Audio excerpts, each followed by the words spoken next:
Thank you. Well, good evening. I'm what's standing between you and the beer and the party, so I hope you're going to stay with me. I'm Andy Piper. I'm going to talk about delivering rich, real-time mobile user experiences, and we'll sort of get on to what I mean by that in a little bit. So a very little bit about me. I'm CTO of a company called Push Technology. We have a product called Diffusion. And before that, I worked for Oracle and BEA as an architect on WebLogic Server, which some of you may have heard of, and also for Oracle's complex event processing product. I've contributed to Spring in a number of different ways. I was actually instrumental in the Spring Dynamic Modules project, which is sort of an integration with OSGI. Committer on that, wrote a book about it with some French gentlemen. And if you want to buy it online, please be my guest. It'll up my sales figures. I've contributed to a bunch of standards, and I've done some stuff with business, but I'm a technologist at heart. So a little bit about Push Technology. This is not going to be a vendor pitch, but I just need to say who I work for. We're all about delivering software that delivers the right content to the right people at the right time. You can come and find us on stand S5. We're sort of in the corner opposite Twitter. And if any of this sort of resonates with you, we have products that solve some of the problems and solutions that I'm going to talk about. So come and talk to me afterwards, or come and talk to us on the stand. Okay, so on with the show. So my nightmare is the app that sometimes works. Do you have these sort of experiences? So my particular bugbear is I have a parking app. If I go to London in the train in the morning, I park my car, get out my app, and I'm trying to park my car, basically trying to pay for the car parking. And in the time it takes for me to walk from the car park to the station, the mobile signal goes from virtually nothing to GPRS to Edge to 3G, and then when I get on the train, it sort of goes down again. And I have this sort of constant battle with the app of trying to get my data in to pay for my parking. Did it take my data? You know, sometimes it works, sometimes it doesn't work. And it's all a bit frustrating. Anybody have those sorts of experiences with mobile apps? A few nods. Maybe your phone's faster than mine, but I've got a 5S. It works pretty well. So this is the problem. Why is it frustrating? It's basically the network that is the problem. Okay, so we have apps that work well when they're disconnected, but as soon as you involve the network, things get a bit harder. And one of the problems is that a lot of apps are developed down here on dedicated networks that work mostly all of the time, Peter Deutsch notwithstanding and his rules about networks. They're generally pretty reliable, pretty fast. But as soon as you move up here to the internet, things a bit slower, a bit more limited in terms of bandwidth. You get onto mobile networks and things are much slower and in fact may not be there at all. And that's generally the essence of the problems with mobile apps. Now, what if applications were like this? So I'm going to switch straight to a demo in the first 3 minutes of my talk, if it will let me, which it won't.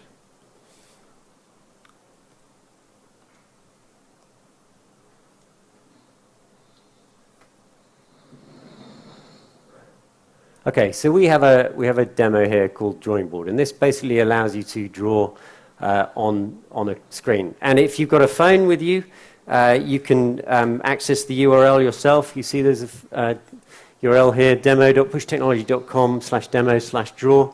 If you access that URL, you'll get up a little page saying which room do you want to be in, accept the default room, and you can join me in the drawing board. Pete was going to join me as well, but he doesn't have his laptop on him. Sorry, did you want the URL again?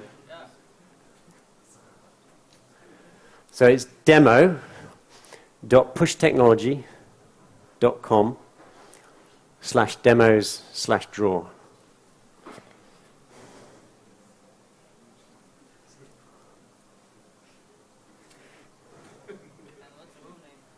I just accept the default.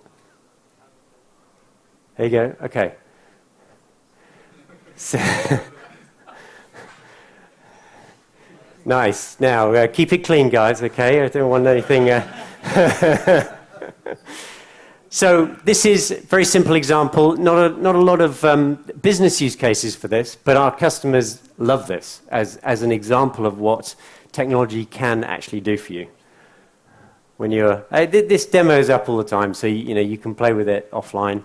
I'll quit while I'm ahead, I think, and move back. If my computer will let me. Back to this guy. Okay. So why does this application work? I mean, what is it about that makes, you got a little giggle from the audience. As soon as you saw yourself drawing on the screen, you were like, ah. So why does it work? It's a UI that engages us, but there's a couple of reasons why it engages us. One is it's immediate. You get immediate feedback. You can immediately see what's going on up here when you're doing stuff down there. It's very interactive, so not only are you interacting client to server, so you're seeing what you're doing, but it's interactive in aggregate, so you're seeing what other people are doing. And also it's based on streams of data flowing in both directions. So you're sending data down to the server to draw stuff. You're also receiving data, which you're seeing on your screen, of both what you're drawing and what other people are drawing. So there's this sort of these three things: immediacy, interactivity, and responses based on real-time data streams. So we want reactive applications. We want applications that respond to what we're doing. So I've called this the righteous reactive triangle. I've got a little trademark there. If you do an MBA, you'll know that means absolutely nothing at all. So I can put trademark up there and it doesn't mean anything at all.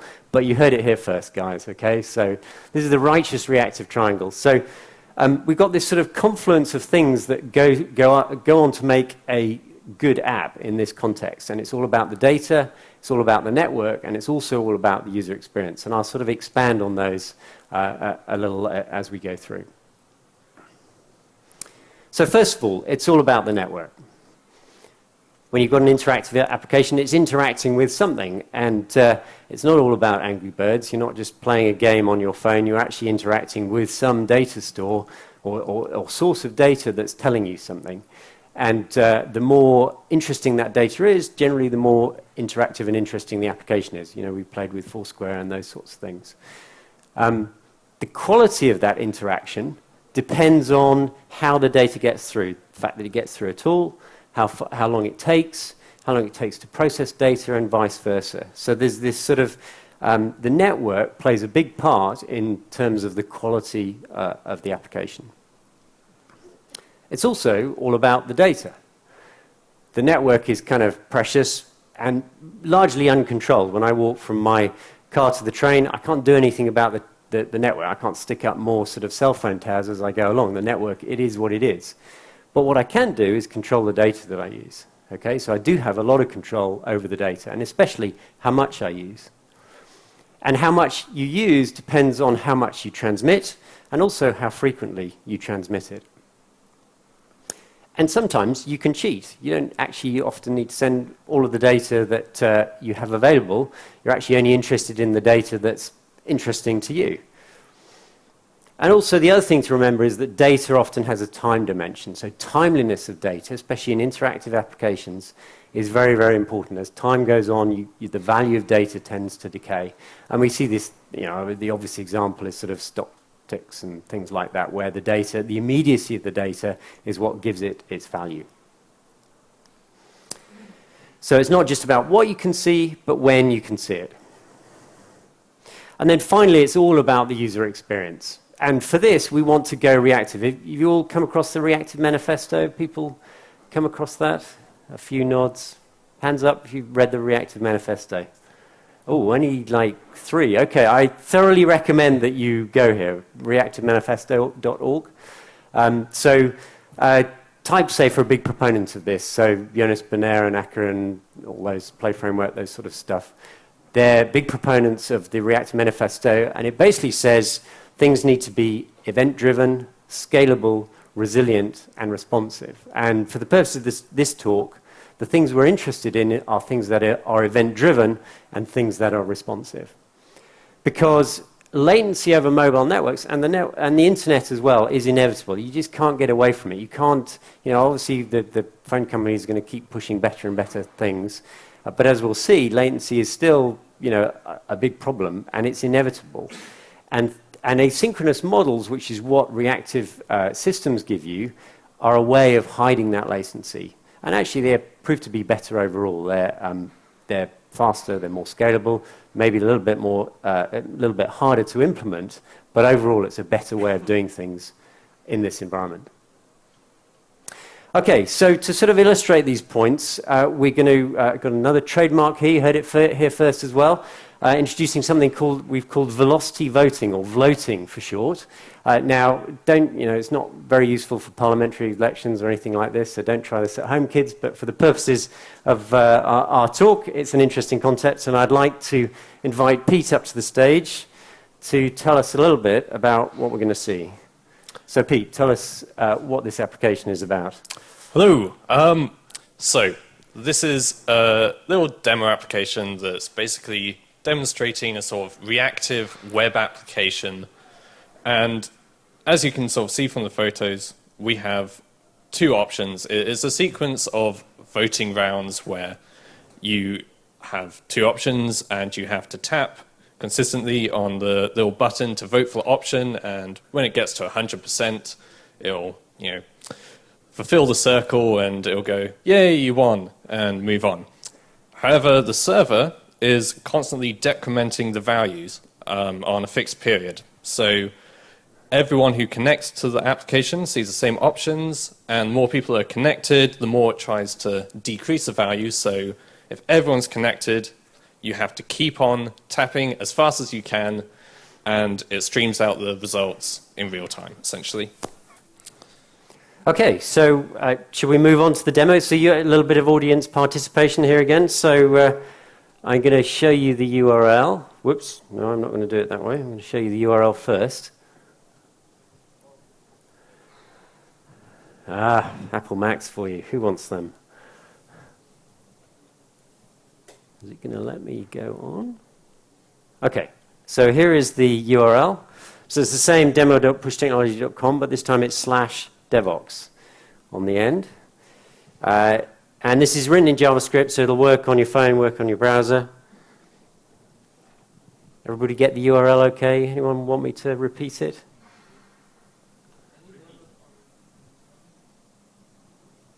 Okay, you can see the URL at the top here. Okay, demo.pushtechnology.com/devox. So, start voting. You guys got it?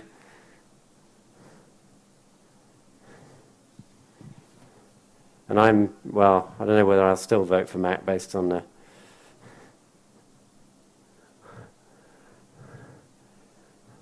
And Pete, what's the graph that we can see here chugging away in the background? Yeah.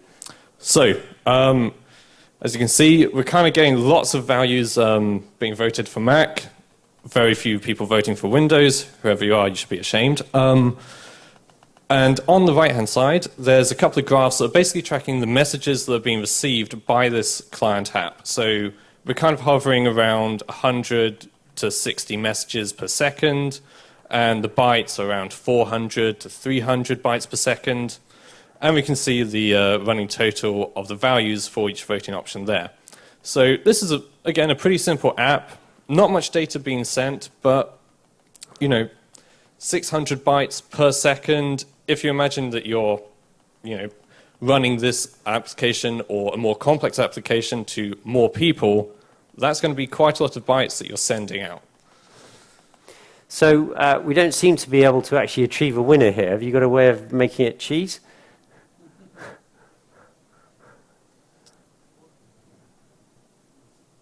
can't believe people are voting for Windows. Well, Mac is Unix. Close enough, isn't it? Okay, Mac 1. What a relief. Okay. Okay, so apples and oranges, less contentious. So, okay. So you're welcome to keep voting on this. We'll have another look at this demo in a second. I don't think we've got any Java versus C#. Ooh, DevOps. Yay, yeah, okay, right, okay. So, back to the slides. back to the slides that my Mac keeps interfering with.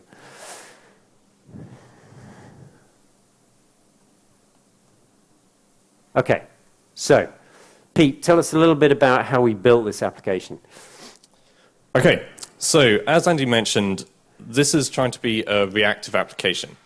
And reactive is event-driven. It's all about the data and operations applied to the data in a very responsive manner. So there's a couple of JavaScript frameworks, because it's a web app. I know you're Java developers, but if you allow me to briefly go into JavaScript territory. We're using a framework called Vue.js, which is kind of similar to other frameworks like React, which is created by Facebook, you may have heard of it, or OM, which is a ClojureScript version of React. But the main benefits that a reactive framework gives us are things like all of the data just being declared as plain objects. You don't need to construct special classes or functions or prototypes. It's just data. You receive a number, that's all you need to store it as. We also do things like asynchronous DOM updates. I don't know if any of you have developed for the web, but basically one of the largest costs that you can do in terms of operations is updating the DOM, inserting or removing HTML elements. So being able to turn that into an asynchronous operation that's handled essentially in the background definitely leads to a more responsive application regardless of the speed of the machine running it, which is perfect for phones. And we also communicate via events. Asynchronous events means that we only need to worry about domain-specific functionality within the components that's firing the events or listening to events. We don't need to do lots of communication via functions and synchronous calls. And that's perfect when you're doing network-oriented applications because JavaScript is single-threaded. So if you're receiving user input from the client and processing that and sending it off, whilst also receiving data and processing that, you don't want to be blocking on anything really because you want to have immediacy of results when you receive data or when you're sending data. And here we can see it in action. So this is just a very simple code sample, and those little dials that you saw on the demo, this is really the only code that handles it. We have a function that updates the values when it's received. We listen to various state events so that when we're active, when we're connected to the network and ready to go, we can update the state a bit and subscribe to the value topics. And when we're no longer active, we can tidy up after ourselves. And we also have a little click handler, and that just broadcasts the click event, and then another component higher up in the hierarchy can respond to that and distribute that and send it back to the server, which makes things a lot easier to rationalize about because all we see here are functions and events. There's no communication or long chains of functions having to be called. Brilliant. Thanks, Pete. So some of the key features of this app, it's built reactively, as Pete talked about, on an asynchronous model, asynchronous event-driven model. So there's no kind of request response. What's happening is you're sending data to the server and you're receiving data from the server, and you're getting a sort of an asynchronous interactive application. Now, any latency, obviously we're on a Wi-Fi network here, so the latency is not so bad, but the latency is obscured by this asynchronicity. So if you think about the way a plane operates, so when you're flying, I don't fly airplanes, but if you fly airplanes, you are sending control data to the system, which is your airplane, and you're also receiving telematic data from the airplane telling you what's going on. Now, the latency of control is actually quite high. It's quite hard to sort of turn an airplane around, and yet it's a very responsive application. I don't think people fly fighter jets. I'm sorry, although some of them are flown by computer these days. But the latency is hidden by the asynchronous nature of the interaction. It's very similar here.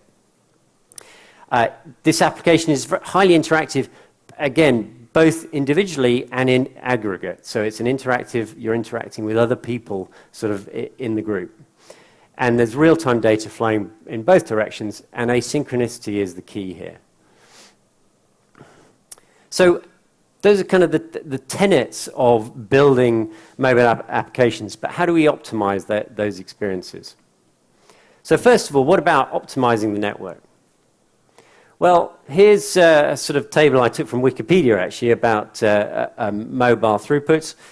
Down here, we've got LTE, which everybody is telling us is the best thing to use, and some theoretical download speed of 326 megabits a second, which I think is, you're unlikely to ever see that. I think real-world examples I see of these things are certainly a factor of 10, if not a factor of 100 less than that. But worse is what we have up here, things like Edge or GPRS even, where you've got 57 kilobits a second. Things go very, very slowly over mobile networks.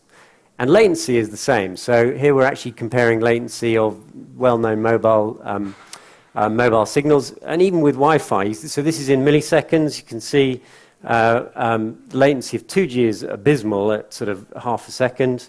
Even 4G is close to 100 milliseconds, and Wi-Fi is a little bit more than that. You compare that with a wired network, where it's sort of the order of 10 microseconds, so that's a factor of 10,000 difference. You can see why latency is a big issue in these environments. So hiding latency is very important. So what do you do about the network? You can't really do an awful lot about it, okay? So it is what it is, and you have to look elsewhere to build reactive and interactive applications. The bandwidth is always limited, and also it's always costly. So the cost of data over a network, that's not a problem that's going to go away.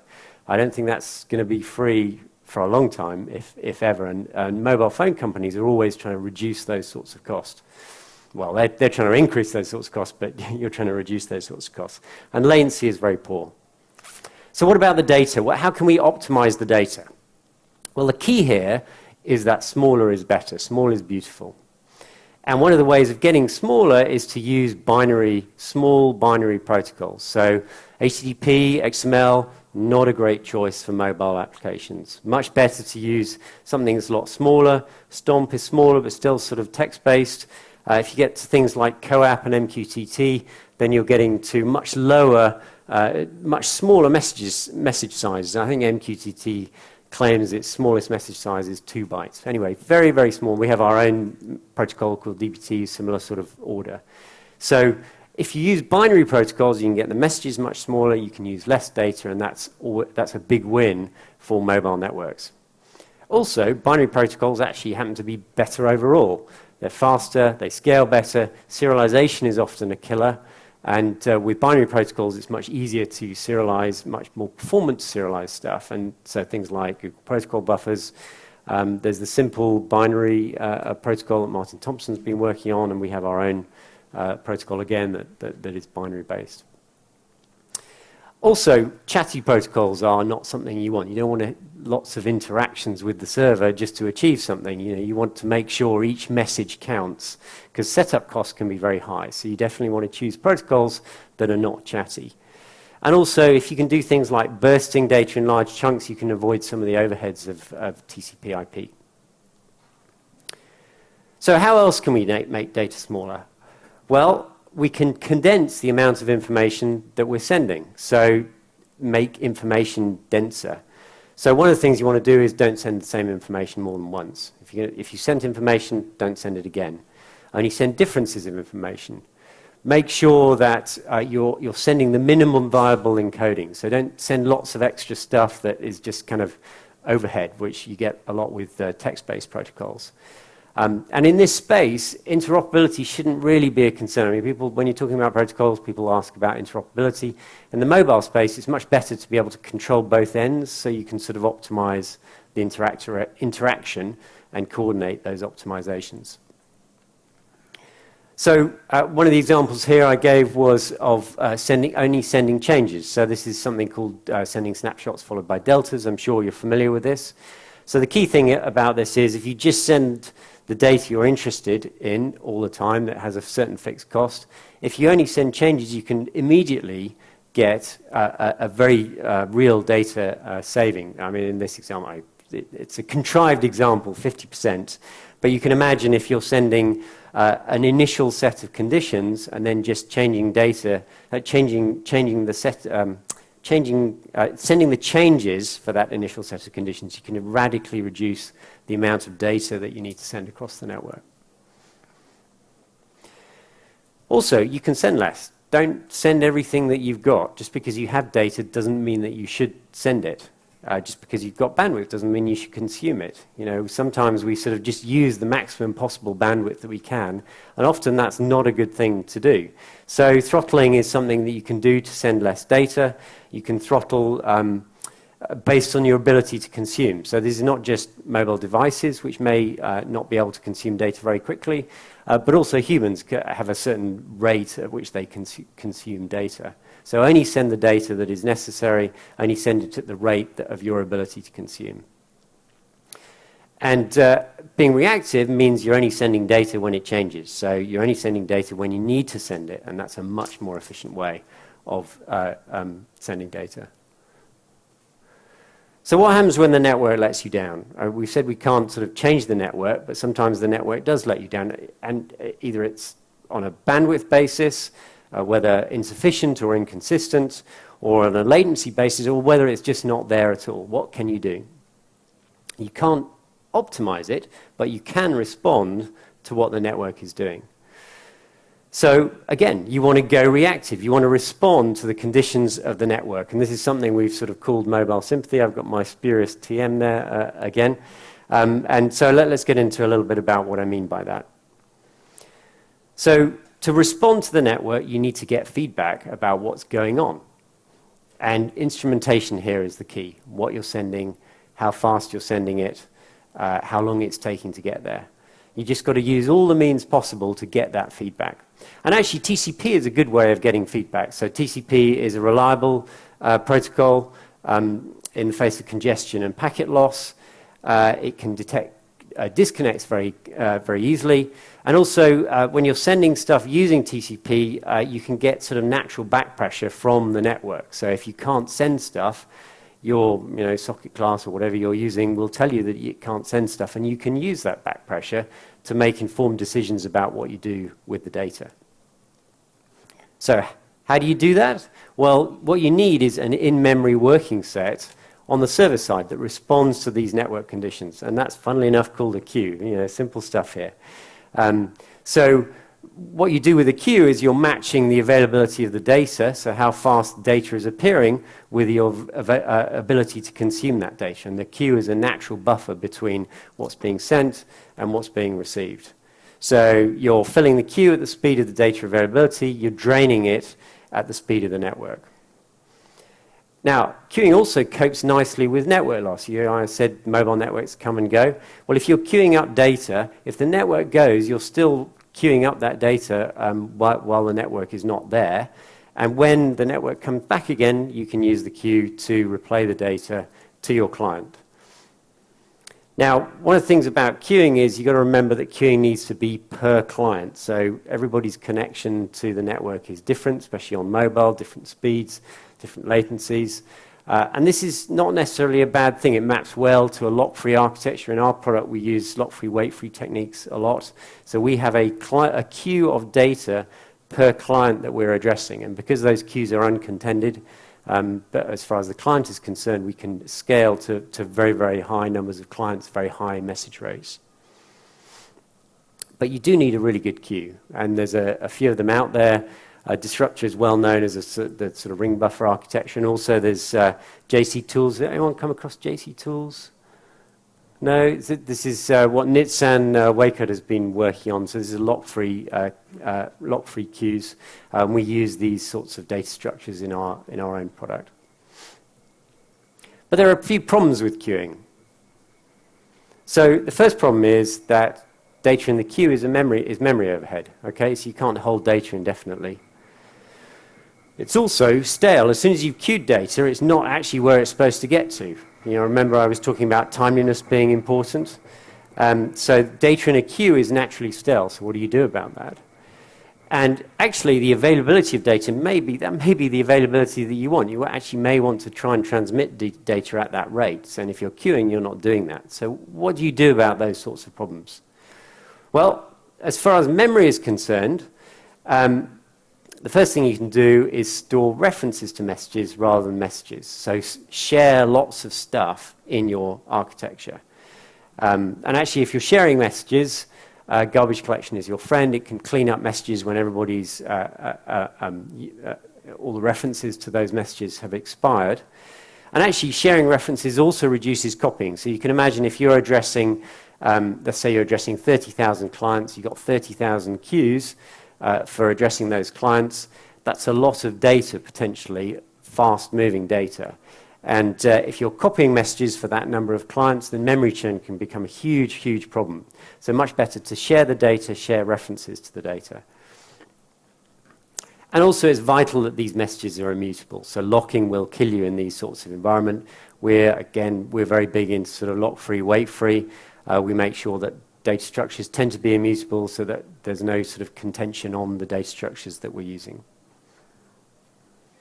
So how do we optimize timeliness? What do you do about stale data? Okay, it's in the queue.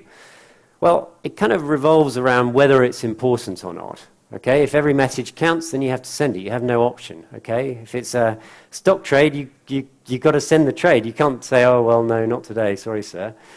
But that's not always the case. Okay, so sometimes what you need is only the changes. I talked about snapshot delta, but the changes don't necessarily correspond to all the deltas. So if you've got this example here, we've got S as a snapshot, followed by delta 1, delta 2, and then we see the inverse of delta 1.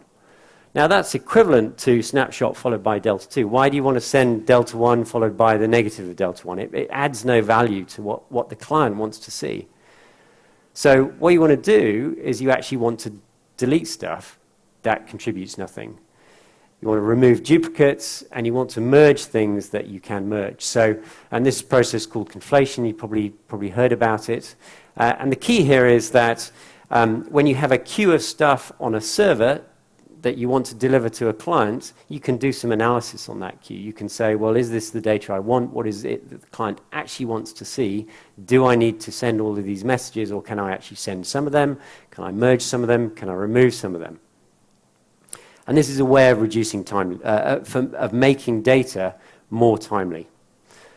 And I think we have time for our timeliness demo. So we're going to go back to the DevOps demo again. And Pete, what are we going to see this time? Okay, so we all saw the demo, and if we can get it back up. Hooray! Some of you are still using it. For the purposes of the demonstration, let's just generate a bit of artificial load. So I mentioned the graphs on the right-hand side. And we can see that we're still getting around 80 messages per second, 500 to 400 bytes per second. But we can do a lot better. If we, for instance, look at what we're sending, the naive implementation is to send values as soon as they change on the server. But you can clearly see that's updating way too fast. No one is actually going to care if they see, 800 updates per second, because the human eye can't register that. It's much better if we reduce the amount of messages that we're sending, throttling, and then we can rely on a nice, animation or tween or something on the GUI to make it look better to the user. Yay, web. So, if we're throttling, we can also do things like conflation. We can... Who's voting for VI? It's the automatic generator. So when we conflate, if the values, because they're being incremented and decremented constantly, if the value at the front of the queue and at the back of the queue is the same, then we don't need to send any of the messages in between. So if I enable throttling and conflation, can you refresh? I certainly can. Now you'll see that we're getting updates, but they are throttled down. So this is down to about 1 or 2 updates per second. which obviously looks a bit odd for the purpose of the demonstration, but like I said, you could add an animation in between to make it look more presentable to the average user. But most importantly, looking at the graphs, we're now down to around 15 messages per second, and we're hovering at around 100 bytes. And you can see how the updates for apples down there is a lot more staggered, which is obviously saving us so much in terms of the data that we're sending out. And this may seem like a contrived example, and it is. But if you think about how you're going to scale a real-world app up to potentially thousands of clients, and you're going to be sending far more complex data, getting these kind of savings both helps the users because their mobile networks no longer have to handle as much data being sent through them, but also saves you so much in terms of the bandwidth and the cost of that bandwidth from your servers out to all these clients. So some very simple techniques that you can tune as appropriate, because maybe you don't need an update every 10 milliseconds. And by looking at the requirements for the behavior of your application and making sure that it fits within what's necessary for you and is reactive enough, you can improve performance quite a lot. Brilliant. Thanks, Pete. So this is the last time you'll see this demo. We will put it on GitHub so you can see how we did it. And it'll probably live on our website, or come and see us in the booth if you want to see it again.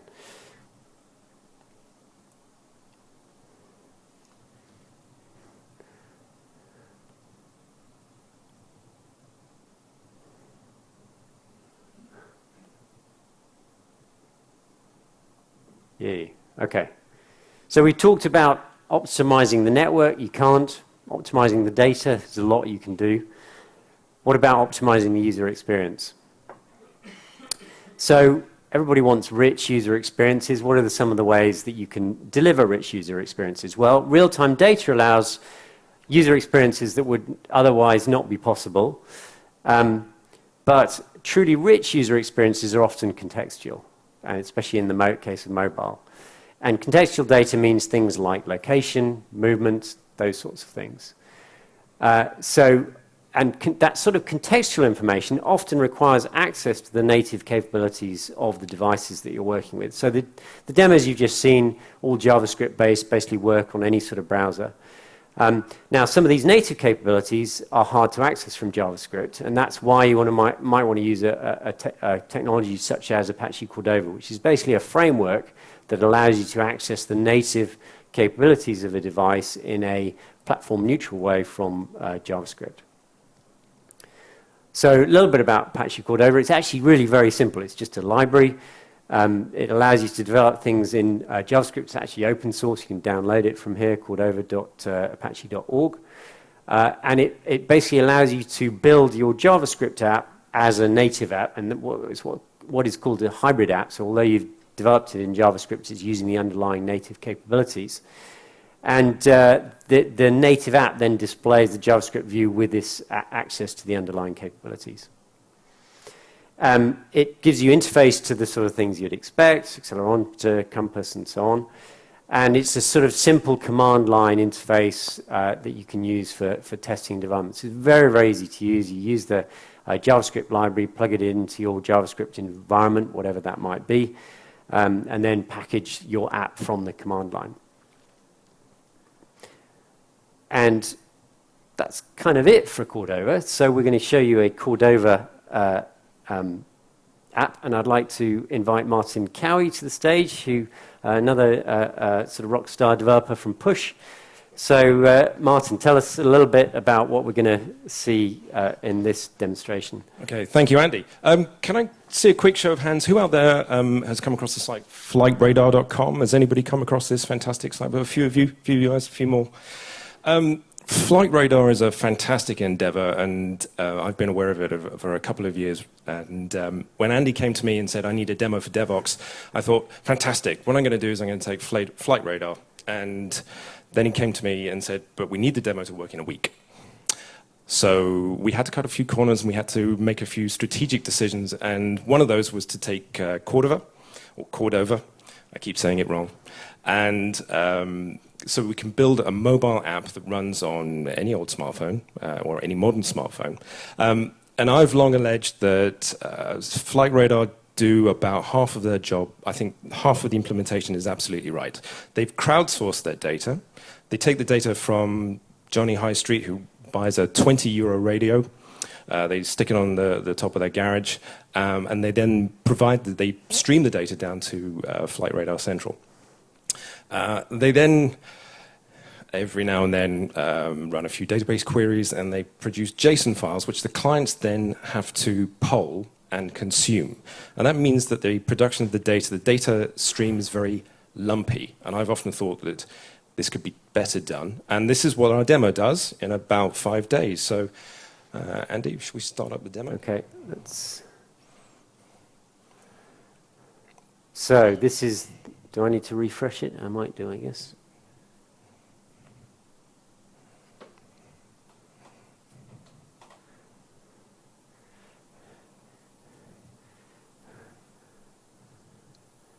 Are the planes moving? Okay. Did they move? They're moving. They are moving. Right, This is okay. we thought about videoing this, and then we said, what the heck, we'll do a live demo, why not? Okay.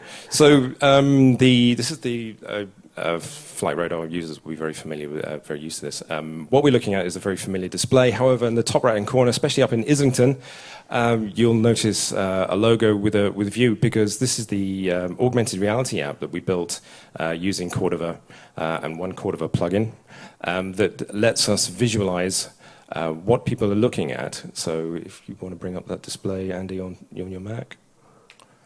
I think only you can see that right now. Okay, I was going to... Problem is we need 3 screens to do this for, so okay, what we'll do... So what's my glamorous assistant is putting the display together. What's actually going on behind the scenes in terms of data is that we're consuming the raw JSON from Flight Radar, and then we're mapping it into a set of topics inside Diffusion, and from there on, the flow of data is much, much smoother, because the client, the Cordova client, the conversation it has with the server is, I'm looking at this patch of sky, and the server at that point queries its complete set, its data model, to understand what's in that patch of sky.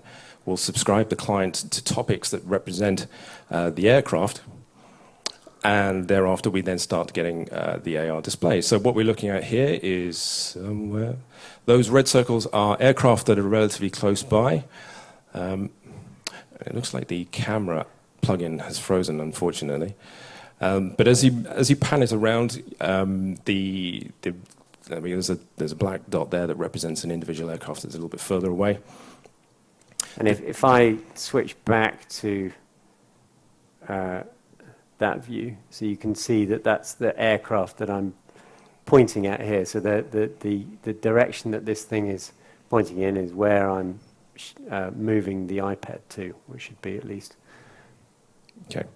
So as the data flows from the server to the client, in this case it'll be over a WebSocket connection, and the information is provided as it changes. The existing implementations are polling for their data. If you, for example, get the worldwide map of from Flight Radar, it's about 3/4 of a meg of data, and that's a lot of data to be getting to a smartphone once every couple of seconds, especially over 2G. If you're smart enough then to know where in the world you are, then the server can be smart enough to only tell you about aircraft that are actually in the sky that you can see right now. And that's exactly what's going on here. You're only being told about aircraft that are in your immediate field of view. Okay. Thanks, Martin. So I think key features of this are that we have soft real-time data going from Flight Radar to the server to the web app here. We have that information also being sent to the iPad, so we can do the heads-up display. And then we're using Cordova to send similar sort of data from the iPad to the server so that we can display that on the GUI here, and you can see me moving around. So this is one way that you can get much richer user experiences by accessing the native capabilities of the devices that you're using.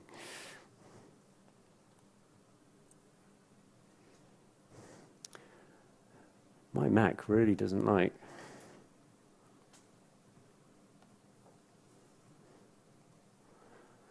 So, just as we sort of wrap up, a couple of other considerations. When you're using device capabilities, again, it's not something that you necessarily want to use, even though you can. There are things like battery life to be considered. If you, for instance, mobile phones, if you get very high fidelity location information, that switches on all radios and your battery goes flat in a very short space of time. So you've got to be aware of those sorts of things. Again, you just want to get the data that you need when you need it, not all of the data that may be available. Throttling and good enough metrics are sort of key here. So again, just use what you need when you need it. Don't send too much, don't receive too much. And then finally, in summary, in terms of creating rich real-time experiences on mobile platforms, it's all about data optimization, network optimization to a degree, but more about responding to what the network's doing, creating reactive interfaces, and contextualizing the data that you're using. And often good experiences are dictated as much by what you don't do as well as what you do. And there are various products. We looked at Cordova. We have our own product, Diffusion, which is a data transmission engine, which you can use to sort of take the pain out of some of these techniques. And I have 5 minutes for questions, if anyone's got any questions. No? Going? Gone. Okay, well, thanks very much, everybody, for coming.